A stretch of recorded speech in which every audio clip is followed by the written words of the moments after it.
Now, we want to take an industry overview, and to do us that honor, Ahmed Dasana Nantoma, I hope I got that one right. He is the Chief Operating Officer of the Ghana Chamber of Mines. Please put your hands together for Dasana to give us the industry overview.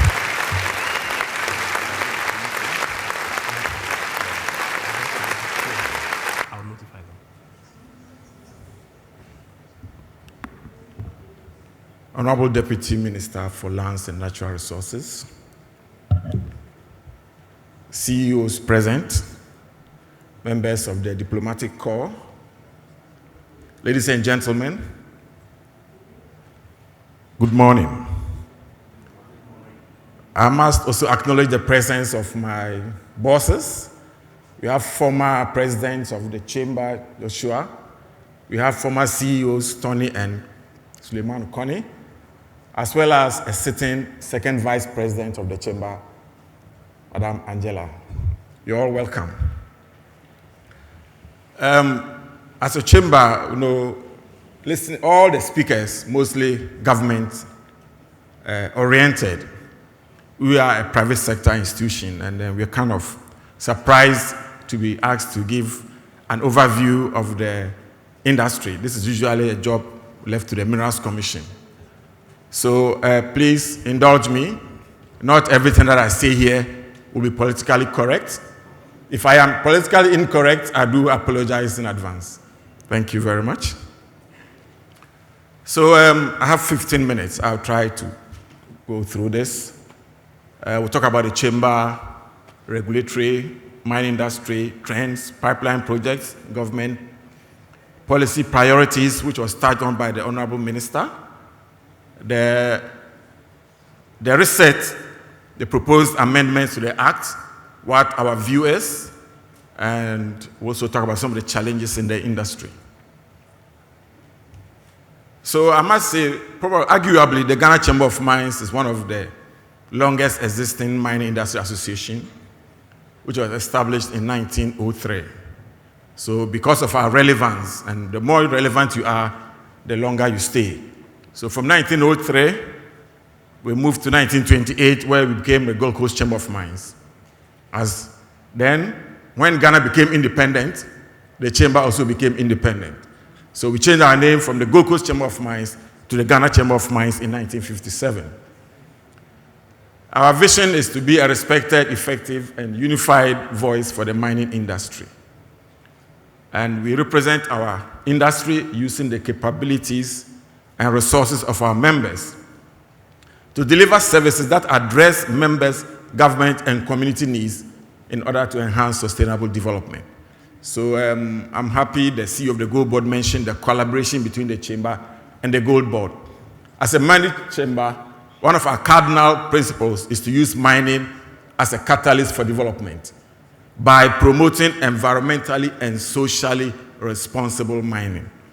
Because you can't be a catalyst for development if you are mining irresponsibly and if you are not socially correct. So that's what the chamber is all about. These are the members of the chamber, the large-scale mines. In Ghana, we have small-scale mines, we have large-scale mines. Unfortunately, we do not have a medium-scale sector, which as a chamber we have been advocating for. Some of the small-scale mines, when you put them together, they are bigger than small-scale, but they are not in the large-scale mine, so it affects their environmental activities. They will behave like small scales, but their impact is on a large scale. So put together a medium-scale mine that can help us formalize the small-scale mining sector. We have 13 large-scale gold-producing mining companies, 1 large-scale manganese-producing mine, pre-production, those who are yet to produce, contract mining, who provide contract mining services. 5 of the firms are local firms. Our own Ghanaians are doing contract mining, and 3 are multinationals. So this tells you that in the mining sector, local participation is very key for development. We have exploration companies who do the research. Exploration is the lifeblood of mining. And I'm happy the Gold Board CEO says that they're going to work with the Geological Survey Authority. And as a chamber, that's what we're advocating for. We need to resource them We need to make them capable of looking for the ounces, because exploration is very capital intensive. You can do exploration for 10 years and not make a find. That money is money gone down the drain. So that's why sometimes we ask for what? Some kind of exemptions for exploration companies so that they can find the ore that we will mine. We have affiliate members who provide the services to the mining companies. Majority of them are Ghanaians. And then we have associate institutions, not-for-profit institutions that work with the Chamber of Mines.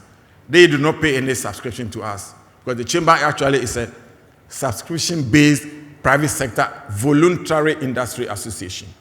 So if you subscribe to ESG, if you subscribe to responsible mining, you are welcome to join our chamber. With the regulatory sector, we know from the Parliament of Ghana, ratification of mining leases, and this is one of the resets that we support in the review of the mining laws, whereby they are putting a cap on the number of days that will take Parliament to ratify a mining lease. Sometimes you get your lease, and for 2 years, it's not been ratified by Parliament. Somebody can technically call you an illegal mine, but then you have provided all your documentation, and it now sits with Parliament to ratify. So that also affects investment and planning. So we support the review to about 60 or 90 days to make sure that within that period, your lease is ratified. We work with the Minerals Commission, Forestry Commission, Geological Survey, Lands Commission, and then to promote responsible technical, we call it co-regulation, because we don't need the inspector to do the right thing. As a member of the chamber, you are enjoined to do right, to do responsible mining. So it's not just regulation. We also regulate ourselves as members of the chamber. With the Bank of Ghana, the finance, with the money side, we pay our taxes on time, and we are very regular. I don't think we owe government any money here. I think we pay on time at the right amount, which is calculated and paid. Under the EPA, that is Environmental Protection Authority, it's not an authority. We also subscribe to responsible environmental, that is social environmental mining. Water Resources Commission, yes, mining does impact water, but we are very responsible in our water usage. We get permits before we abstract. We do get permits before we use the water. And then we provide potable water where we have impacted water bodies. So Ghana's minerals, you can see that we have about, between large-scale mines, some large-scale mines are not members of the Ghana Chamber of Mines.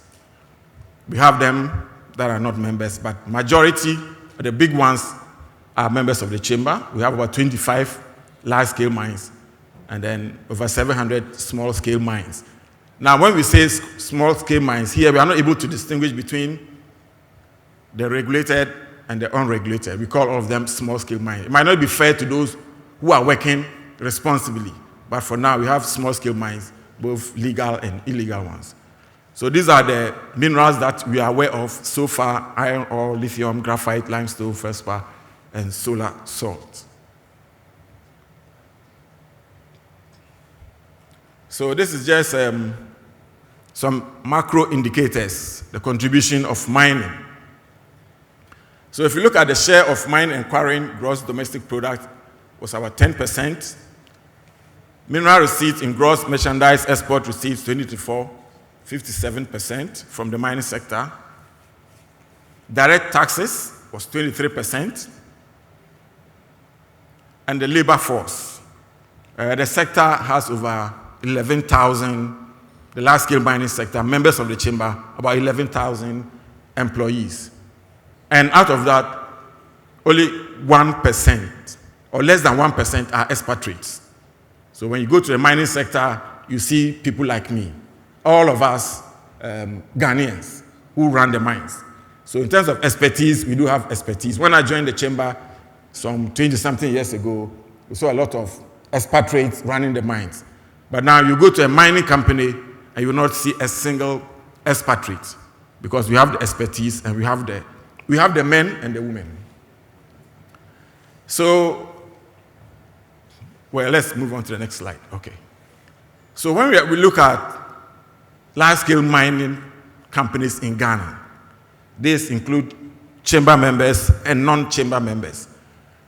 All this table has been summarized into the pie chart. Is it a pie chart?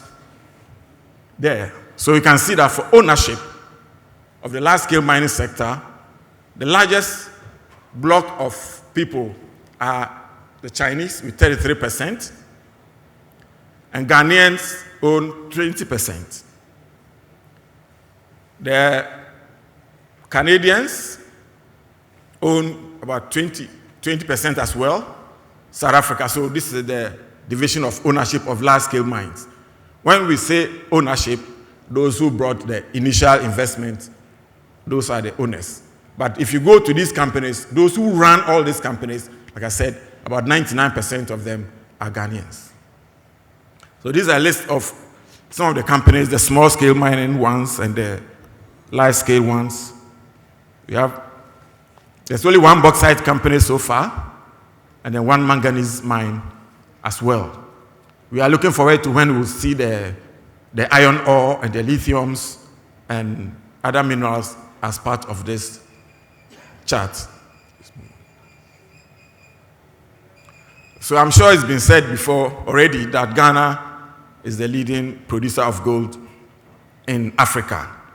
So if you see the graph over there, it shows you where Ghana is.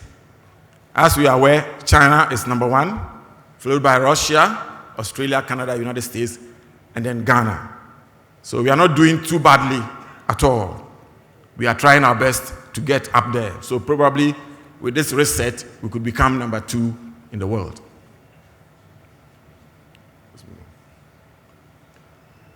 Okay, so if you look at the large scale and the small scale mining sector,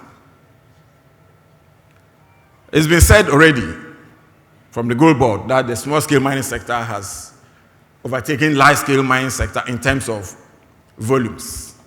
So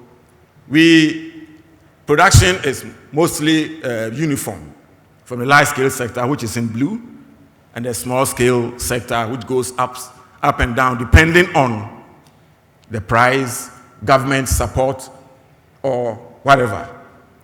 So for Ghana to benefit, there need to be a synergy between the large-scale mining sector and the small-scale mining sector. It's already been said as well that there's more emphasis on the small-scale sector. And massive mining, large-scale miners do not provide anything. But I beg to differ.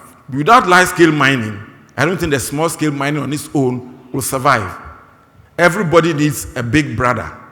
Once you have a big brother who will hold your hand to school, along the line, you develop step by step. But if you try to overtake your big brother, you end up in a ditch. And then by falling in the ditch, you take your big brother along with you. So the Ghana Chamber of Mines supports small-scale mining, responsible small-scale mining.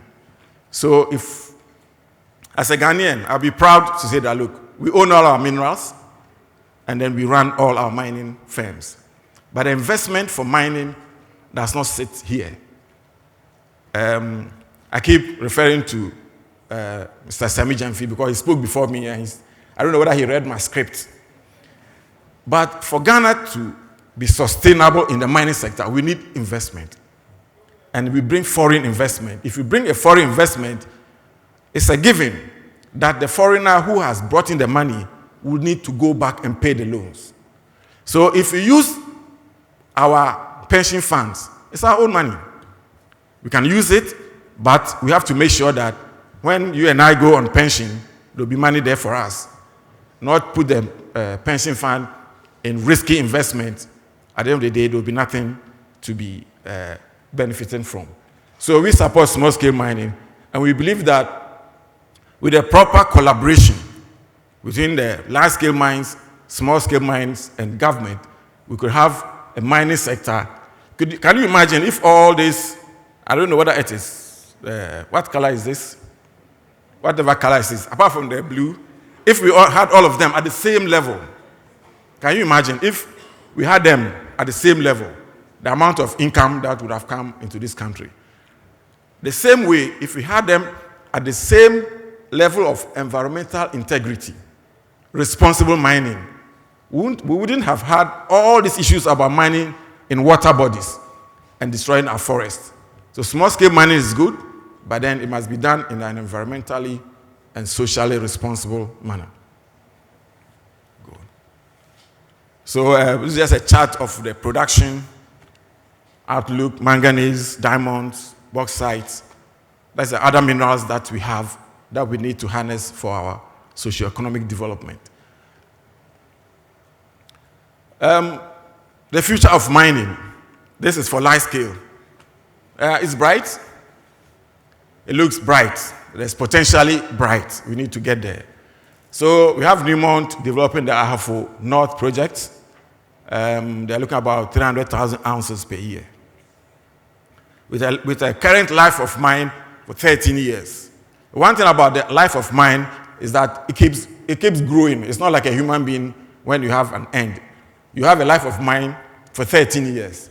But as you keep mining and keep doing exploration, you could have another extension for another 13 years based on your feasibility. So when you see a life of mine, it doesn't mean that Newmont is going to close down in 13 years. It means that currently, using the current gold price and everything together, they are sure that for the next 13 years, they are going to produce optimally. Maybe before 13 years, there's new technology, new development. They'll add another 10 or 20 years to their life of mine. And this ties in to the review of our policy, where we are trying to put a cap on how long your life can be extended or your lease can be extended. We need to be flexible with that so that if I give you 13 years and I come back and say, look, I have another 20 years, you should be willing to give me the 20 years because along the line, I'll still continue to pay my taxes.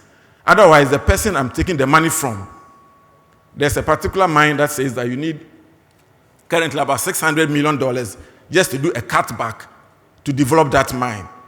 If you put $600 million from our pension funds into that investment, we need to assure the pension fund managers that, look, there will be return. And that return will go beyond 13 years. Otherwise, nobody will give you money and know that after 13 years, whether you make profit or not, there will be no extension. So these are the kind of things that investors look for. And we need to assure them that, look, your money is safe in Ghana so far as your life of mine can prove it. We have the please go back. We have the Black Volta project. It's currently being discussed. We hope that, sane mines will prevail and we'll have a wholly Ghanaian-owned company started by Ghanaians, run by Ghanaians, and based on that, we can grow other mines. So we need to do it in such a way that will be transparent and beneficial to everybody. The OER project, Atlantic Lithium, we are aware of. I think the lease is either ratified or being about to be ratified. And this one should have happened some time ago. At that point, the lithium price was around $3,000. It wasn't ratified. It had to start over. And now the lithium price is $600. You can imagine if you put $600 million into this project, you don't get ratification. Now the price drops from $3,000 to $600. There's a lot of nervousness. And if one investor is nervous, then all other investors will be nervous as well. We have the Enchi Gold project that is from Nicor. They're also looking at producing 120,000 ounces per year. It's in the western north region in the Enchi area. The Kambali Graphite project they're all on course. So these are new projects that are coming up. The key ones, we have a lot more that we think will come up later along the line. Okay, so these contributions to the economy is basically for the members of the Ghana Chamber of Mines.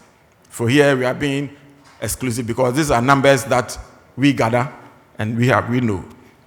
So we know that in a particular year, we got about $7 billion as revenue. And we returned $4.9 billion back into the country. So about 70% of mineral revenue comes back directly into this country. So if anybody says that mining does not bring money back, I'm not sure that's true. 70% of all mineral revenue comes back into the country. And I can tell you this is how it's being spent. For the local expenditure, where we buy local from local companies. About $2.8 billion was spent in Ghana, spent among the local members, the affiliate members that I mentioned, and also for taxes and everything. Electricity alone was $264 million. This is from the large-scale mines. So can you imagine if the small-scale mining sector is also developed and adds to the $7 billion, it would have been $14 billion. And these things could have multiplied. So just telling you that large-scale mines are doing their best. And they are doing a lot more. At a certain point in time, it was the only player in the room anchoring our city. So if we are promoting small-scale mining, let's promote it as a responsible sector, but not because we are not getting enough for large-scale mines. Sometimes the narrative is that large-scale mining is not giving anything, so let's do small-scale mining. No, I think we can live together with the right policies and the transparencies and the discussions and the negotiations. Corporate taxes in 2024 was about 10 billion cedis. Mineral royalties returned 4.9 billion. Income tax 1.4 billion. Dividend to government was about 1 billion and others. So if you look at social investment, mining companies in their communities spent around $28 million for corporate social investment. This is outside all the payments that we make to government. But as good corporate citizens, we thrive on the development of our host communities. And this was spent. So I'm happy the CEO of Gold Board has said that they are going to do that. If we added that to what we are doing, we will have a better developed mining community. Another issue is that royalties do not go back. The royalties do not go back in time. Previously, it was capped. I mean, they will give you a certain percentage of what is due you. Now, what is due you will not even come. And when it comes, it's so inadequate that you cannot use it for anything. So I believe that as part of the reset, government must ensure that the right amount of mineral royalties go back to the communities at the right time, in the right quantities. As a chamber, we look beyond that. We're asking for a minerals revenue management law that will guide how the mineral royalties are used. Because another thing is the first problem, the money is not enough. Number two, it doesn't even come. The third one is that when it even comes, nobody sees what it's being used for. So you go to a mining community, for 10 years, you can't see anything from mining. They say mining is not doing enough because the assemblies, they use the mineral royalties for recurrent expenditure. We think mineral royalties should not be used for collecting bola. Excuse my language. So we think that government should take a good note. We supported the Bank of Ghana with over 358,000 ounces that we sold to the Bank of Ghana to shore up the city. Please, can we move on? This is a project. I'm sure these pictures have been seen already, what mining companies do in host communities. And we welcome people to visit and see. Yeah, please, you can just skip the pictures. Please go back. The Ghana Chamber of Mines has set up a tertiary education fund where we are providing $2 million every 5 years to support education at the University of Mines and Technology. So, yeah, you can see the chief contractor here, a former CEO, cutting the sword for that building, which is Mineral Faculty building, which is currently complete and being used. We provide smart classrooms, and now we are looking at providing an AI and robotics laboratory for the UMAT. We plan to spend over $5 million within 10 years just to support education in mining and mineral economics engineering. Can we move on? So in terms of responsible mining, I think we've talked about it, that we subscribe to responsible mining because our slogan is promoting environmentally and socially responsible mining. ESG is what we are keen to, we abide by all the ESG principles. Please move on. So let's move on. So I think I've talked about this. Manganese is being hauled by road. Honorable Minister would like some collaboration to see how we can haul the manganese and our bauxite by rail to protect our roads and also to provide more job opportunities. So Thank you very much. You are just too kind for me. We know the impact, the difference between road transport and rail transport. If you go to a western region now, all those heavy trucks, I must say that there are a group of people whose business will be affected by rail transport because they own the trucks. But the plans should be such that if you get a vehicle to do that, let's get them to be part of the rail development so that they can change their articulated trucks into wagons. So you sell your truck and then you buy a wagon. Then you still be hauling the manganese by road. Otherwise, the truck owners will kick against the rail development because it will lose livelihood. But if you add them to the railway development from trucks to wagons, I'm sure we'll get an ally in them. Can we move on, please? So I think I've talked about this review. We have discussion with the Honorable Minister and the Minerals Commission on what some of our issues are about developing, abolition of development agreements, mandatory community development. For the community development, I think the idea is to make it 1%. But we believe that mining companies spend a little more than that. If you cap 1% and I do my 1%, I'll just go to sleep. If there's room to do more, I will just say I'm doing more. So I think that there should be flexibility in these things. We are saying that provide the flexibility to cater for unknown times. I will not dwell much on this. We have sent the proposal to the government and the powers that be, and we'll continue to engage on that. Can we move on? So this is just some of, if you are comparing country by country, how they are managing their mining leases, and nobody has put a cap. They say up to. You see that it's up to. So once it's up to, within that band, you are flexible. Otherwise, if you say 15 years, and I have a project that needs 20 years, what happens to that project? Are we going to cancel? No. So if it's up to 30 years, then depending on your economics of it, you are giving your extension based on your economics. Some of them will continue to renew and renew and renew. So as we are reviewing our law, we should ask ourselves, what do we really want? Are we looking for sustainability? Are we saying that, look, it's our mineral, so let's take it and push everybody all away? So as a chamber, we continue to provide thought leadership on these things so that together we can build a sustainable mining industry that is future-proof. We don't want to have a law that we have to be reviewed in the next 5 years. We want a future-proof mining industry for our country. Can we move on, please? So in terms of taxation, you can compare Ghana, Nigeria. Look at the size of where we are. So effectively, Ghana is getting a lot more than most every country in terms of taxation. So it's not because mining companies are not paying taxes. We are paying, and we are paying a lot more. And we are happy to be part of the economy.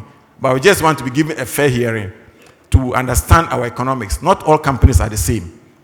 And depending on the price, the gold price could fall tomorrow. What happens if your tax rate is just too high? So all in these things, collaboration and flexibility is what the Chamber of Mines is asking for. Let me move on, please.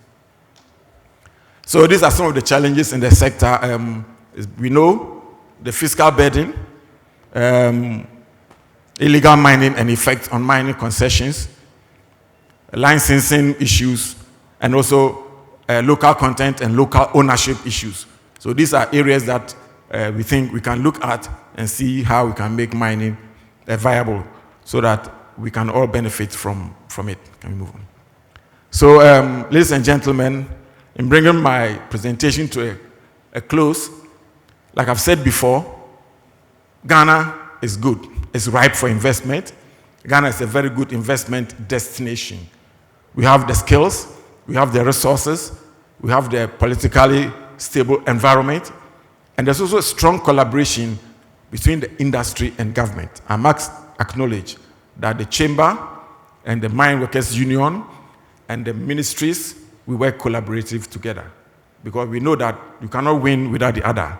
And Honorable Minister, we are very grateful for the kind of support that the ministry gives our industry, and we hope that in future, proving our industry, we can continue to build on that collaboration to make Ghana a mining destination and make Ghana mining a catalyst for development. Thank you very much.